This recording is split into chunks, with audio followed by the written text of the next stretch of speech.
In 1762, inside a smoke-filled London gambling den called the Cocoa Tree, a nobleman had been sitting at the same card table for nearly 24 hours straight.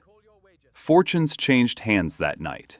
Men lost sums that would be worth well over $100,000 today on a single hand of cards. And this particular nobleman, the First Lord of the Admiralty, the man in charge of the most powerful navy on earth, could not pull himself away long enough to eat a proper meal.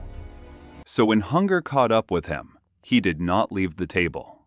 He called for a servant and asked for meat tucked between two pieces of bread, something he could eat with one greasy hand while holding his cards steady in the other. His name was John Montagu, the 4th Earl of Sandwich, and that lazy, gambling-fueled dinner order would eventually give its name to the single most eaten food format on the planet, something billions of people are eating right now, today, in nearly every country on Earth. A meal you can build in under a minute for $2 or $3 at any gas station in the world. So how did one addicted gambler's laziness at a card table turn into the default lunch of an entire species? How did it end up in fast food chains, tax courts, and even outer space? That is the legend anyway, and we will get back to it. But the Earl of Sandwich did not invent the sandwich, not even close.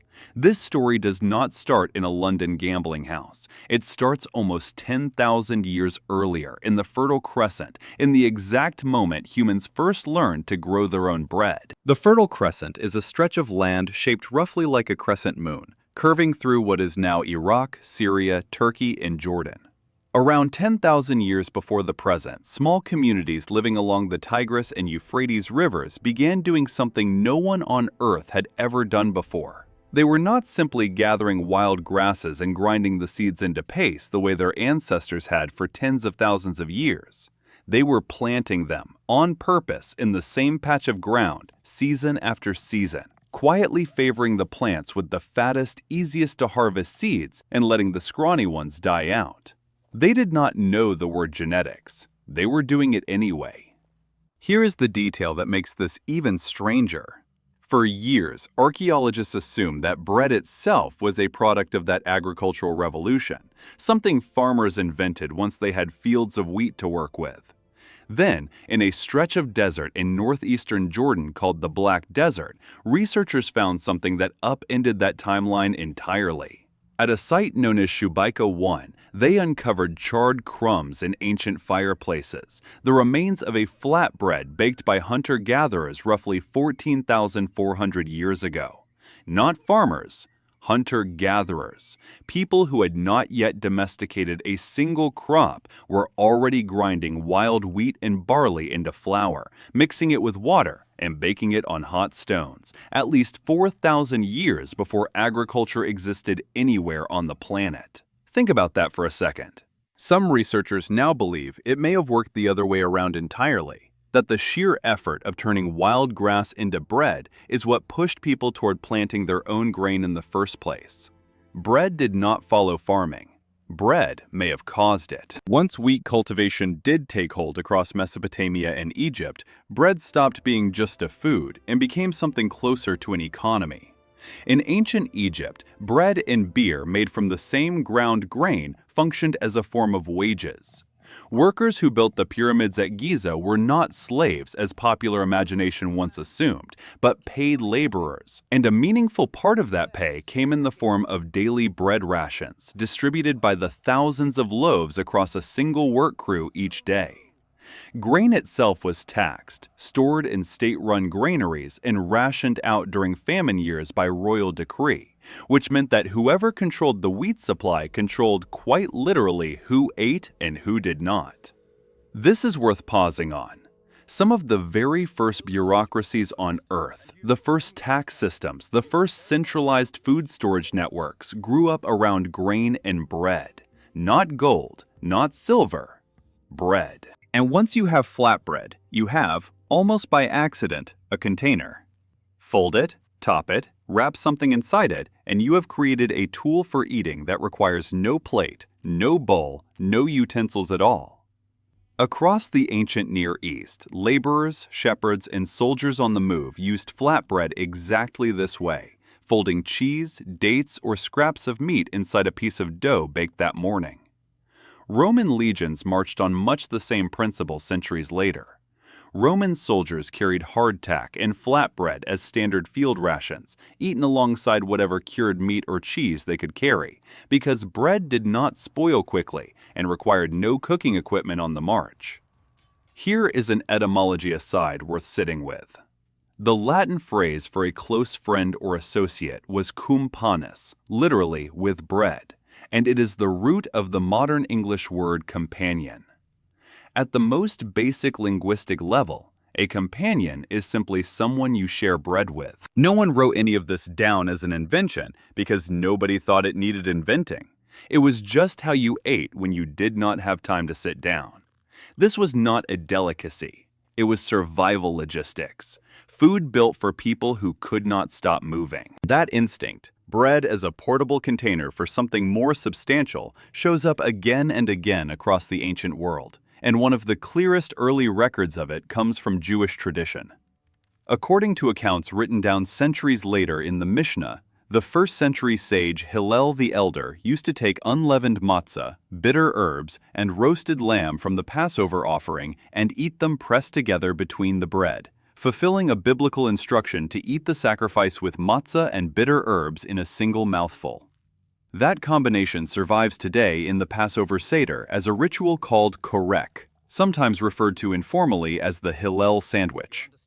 Now, the precise details of exactly how Hillel prepared this dish are debated among scholars, since the written accounts came generations after he lived. But the underlying idea, using bread to bind a meat and a bitter herb into one deliberate bite, was already religious practice well over 1,000 years before anyone in England had a title, let alone a card table. And this was never just a Near Eastern habit.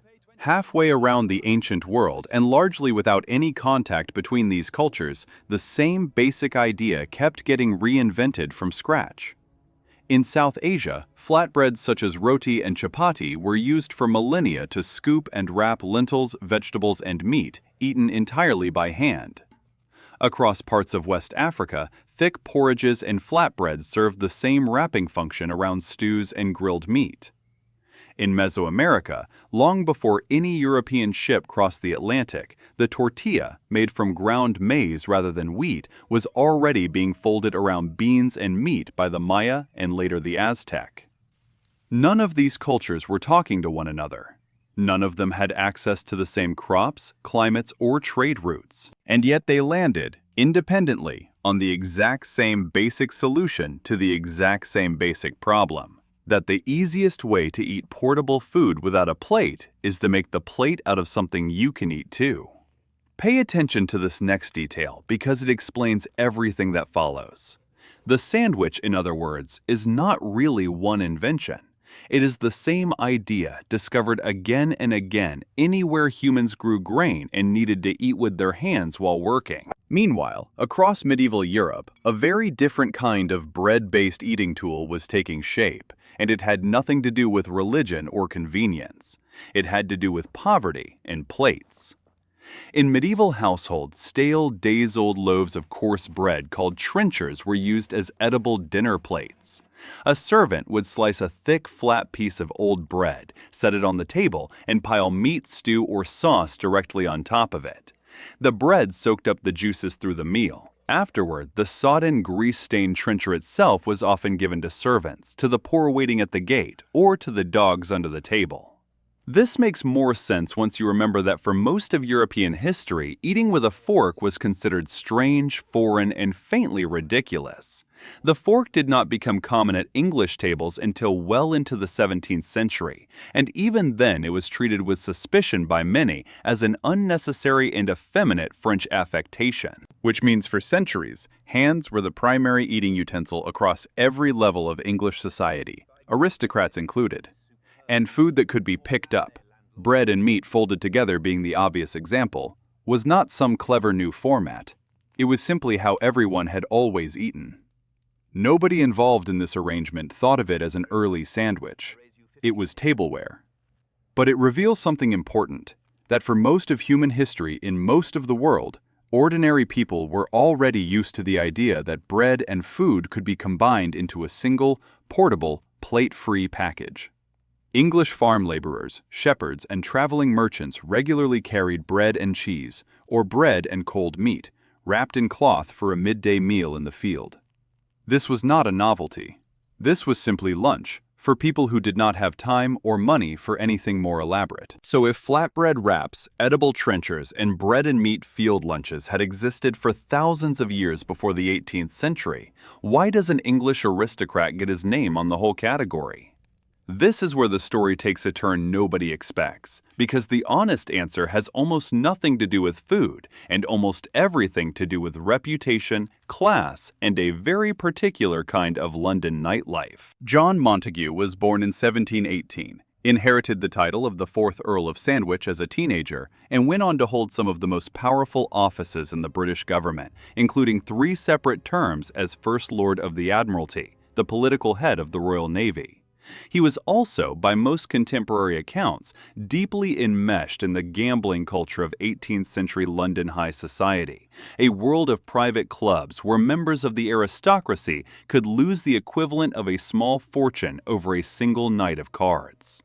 The most detailed account of the origin of the sandwich comes not from an Englishman, but from a French writer named Pierre-Jean Grosley, who visited London and later published his observations in a book that was translated into English in 1772 under the title A Tour to London. Grosley described watching an English government minister so absorbed in a game of cards that he refused to leave the table even to eat, instead calling for a piece of beef tucked between 2 slices of toasted bread.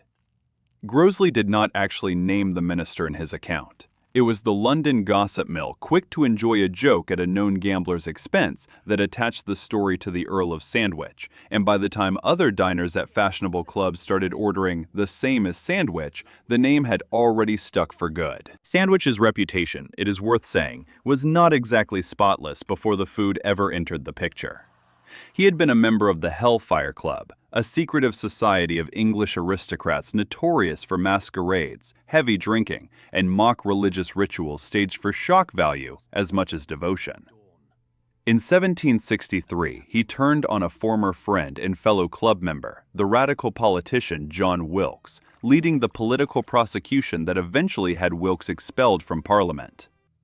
London's theater-going public, watching a revival of John Gay's The Beggar's Opera not long afterward, could not help noticing how closely Sandwich's betrayal resembled that of a treacherous character in the play named Jimmy Twitcher, and the nickname stuck to him for the rest of his life. Some historians have even suggested his epitaph should have read sarcastically that seldom had any man held so many offices and accomplished so little. This was a man, in other words, already famous in his own lifetime for turning on people at the exact moment it was convenient. It is easy to see why London society was so willing to believe he would rather keep gambling than get up from a table. Now, here is the detail that should make you slightly more skeptical of the legend itself. Some historians point out that Sandwich was, by all accounts, a genuinely hard-working government minister who often ate at his desk late into the night while managing naval affairs, and that the toasted bread and meat may have had far more to do with long hours doing paperwork than with an all-night card game. Whether the true origin was gambling addiction or simple workaholism remains debated among historians to this day, but the gambling version is the one that survived because it made a better story, and 18th century London loved nothing more than mocking its own aristocracy. This decision to name a food after a man's vice rather than his job seemed like a small joke at the time. It was not. It fixed the word sandwich permanently into the English language, and from London's private clubs, it began spreading outward into ordinary households within a matter of decades. If you are finding this interesting, hit subscribe. We cover stories like this every single week, and you will not want to miss what comes next, because the story of the sandwich is about to get considerably darker. By the early 1800s, the sandwich had drifted down from aristocratic card rooms into the everyday diets of the British and American working class. And this is exactly the moment when the sandwich stops being a curiosity and starts becoming an instrument of labor discipline. This is not about seasoning food or convenience anymore. This is about factories. The Industrial Revolution reorganized human labor around the clock, not the calendar. Where farm laborers had once eaten when the sun and the season allowed, factory workers in textile mills, iron foundries, and coal operations across Britain and the growing industrial cities of the United States were now bound to the relentless rhythm of machines that did not stop for anyone. Shifts of 12, 14, even 16 hours were common. Formal seated meal breaks were expensive for owners, both in lost production time and in the risk that a worker might simply not come back. The sandwich solved this problem perfectly, for the factory owner if not for the worker. A meal that required no plate, no fork, no table, and could be eaten standing at a machine with one greasy hand while the other kept working was not a luxury. It was the difference between a mill owner allowing a real meal break and a mill owner allowing none at all. Workers, mostly women and children in many textile operations, carried bread and dripping, bread and cheese, or bread and cold meat wrapped in paper, precisely because it could be consumed in stolen seconds between tending a loom or a spinning frame. Mill floors ran deafeningly loud, thick with cotton dust that coated the lungs of the children working them, and it was not unusual for a worker as young as 9 or 10 to be standing at a machine for the better part of a 12-hour shift. Britain's Factory Act of 1833, one of the earliest attempts to limit this, restricted children under 13 to roughly 8 hours of labor a day and banned those under 9 from textile work entirely. Read that again. 8 hours a day was considered the reform, and in that world, a sandwich eaten one-handed at the machine was not a break at all. It was simply how the shift kept moving without ever technically stopping. Company towns often ran the very shops that sold these workers their bread and meat, at prices the workers themselves had little power to negotiate, since their wages were frequently paid, in whole or in part, back through the company store itself. This was not just about hunger. It was about control, dressed up as convenience. And here is the uncomfortable reality that rarely gets connected to something as ordinary as a lunch break. The sugar that sweetened a worker's tea, and often the ham or salted pork tucked inside the loaf itself, moved through supply chains rooted in Caribbean and American plantation slavery, a system in which life expectancy for an enslaved person newly arrived on a Caribbean sugar plantation was, by some historical estimates, only a handful of years. A handful of years. That brutal arithmetic sat, unexamined, behind the price tag of the very foodstuffs that filled a factory worker's midday sandwich, thousands of miles removed from the fields and boiling houses where those goods were actually produced. The industrial sandwich did not create that system, but it was fed by it, quietly, every single day, by workers who had no reason to know where their bread and meat had truly come from, and little power to ask. And the ingredients inside those working-class sandwiches were themselves tied to a much older and darker global system. Cheap sugar, cured ham, and preserved meat, staples of the industrial-era packed lunch, moved through the same colonial trade networks built on the transatlantic slave trade and on brutal indentured labor across British and American colonial territories. The bread and meat that fueled the industrial working class of London and Manchester and New England mill towns existed within a supply chain that, only a generation or two earlier, and in some places simultaneously, had depended on enslaved and coerced human labor thousands of miles away. The sandwich itself did not enslave anyone, but it sat, quite literally, in the hands of workers eating at their machines, at the exact intersection of two brutal systems: industrial wage labor at home and colonial exploitation abroad, both of which prioritized cheap, uninterrupted output over human well-being. That is the uncomfortable reality that a food this ordinary rarely gets credited with or blamed for. This is where the story turns from labor exploitation to invention, because the 20th century did to bread itself what the Industrial Revolution had already done to labor.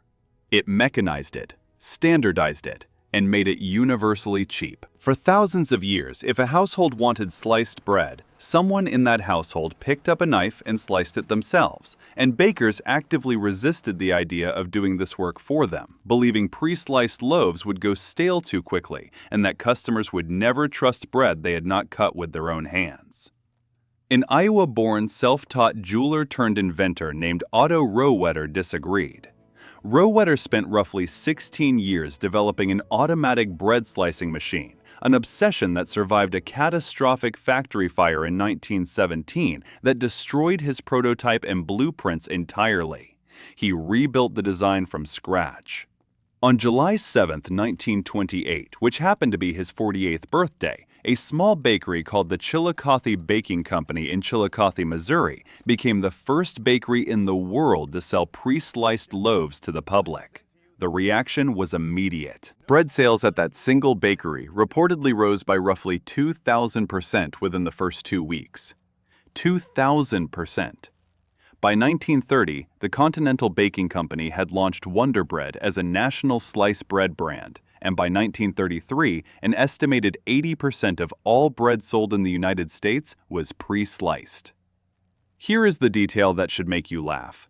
The phrase, "the greatest thing since sliced bread," traces directly back to Chillicothe's own advertising copy from 1928. It was not a compliment invented decades later. It was marketing that worked so well it outlived the product line, the company, and very nearly the town's own memory of inventing it. Sliced bread mattered because it turned sandwich making from a small chore into something closer to assembly. Meat, cheese, and condiments could now be industrially portioned to match a perfectly uniform slice of bread, and the sandwich shifted from a homemade, individually cut meal into something that could be produced, packaged, and sold at genuine industrial scale.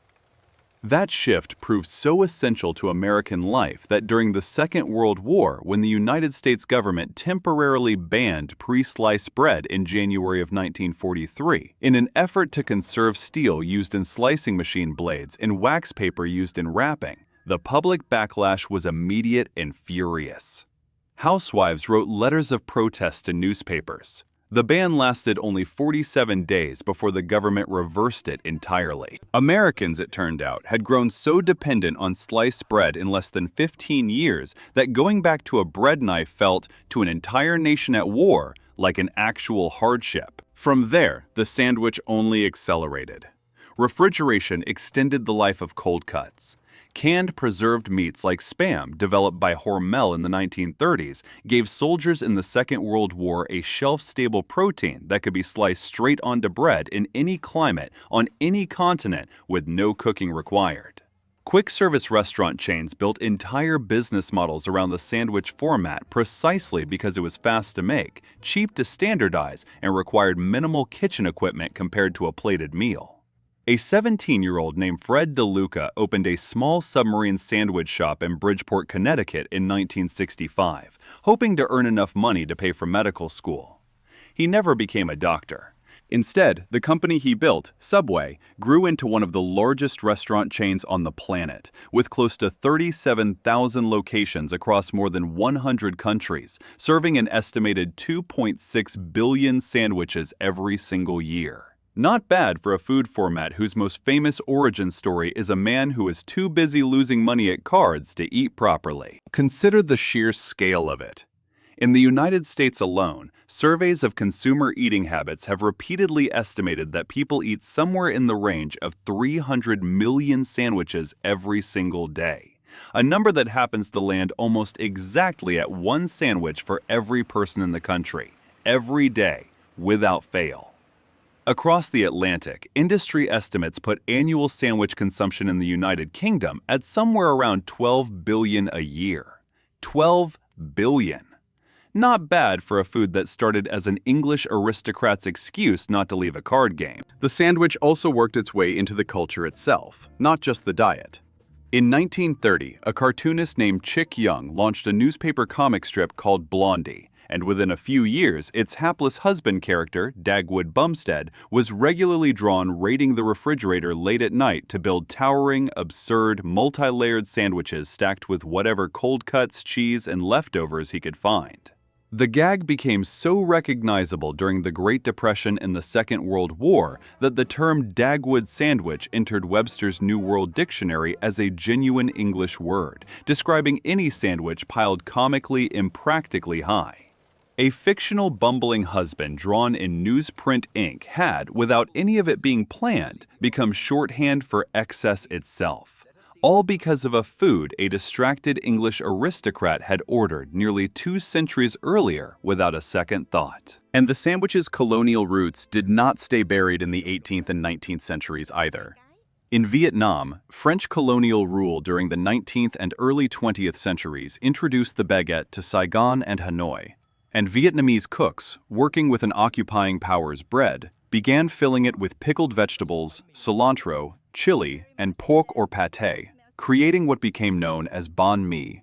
What started as an imposed colonial staple was reshaped entirely on Vietnamese terms into something distinctly its own. And today, banh mi is served on nearly every continent, frequently by Vietnamese immigrants and their descendants, in a quiet, edible reversal of exactly who ended up profiting from the encounter. This is the part that does not get enough credit. The same basic pattern, an empire's bread reworked by the people it was imposed on into something better, repeats itself in kitchens around the world far more often than most people realize. But the sandwich is far more than just food, and this next part tends to catch people off guard. Because in the modern era, the humble sandwich has ended up quite seriously in courtrooms, tax tribunals, and even outer space. Start with the courtroom.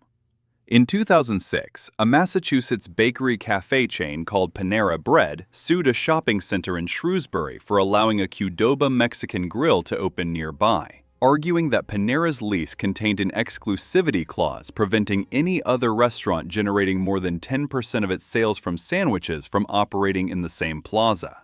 The entire case hinged on one legal question: is a burrito a sandwich? Superior Court Judge Jeffrey Locke heard testimony from professional chefs and a former federal agriculture official, consulted Webster's dictionary, and ultimately ruled that no, a burrito made with a single folded tortilla rather than 2 separate pieces of bread does not meet the common understanding of a sandwich.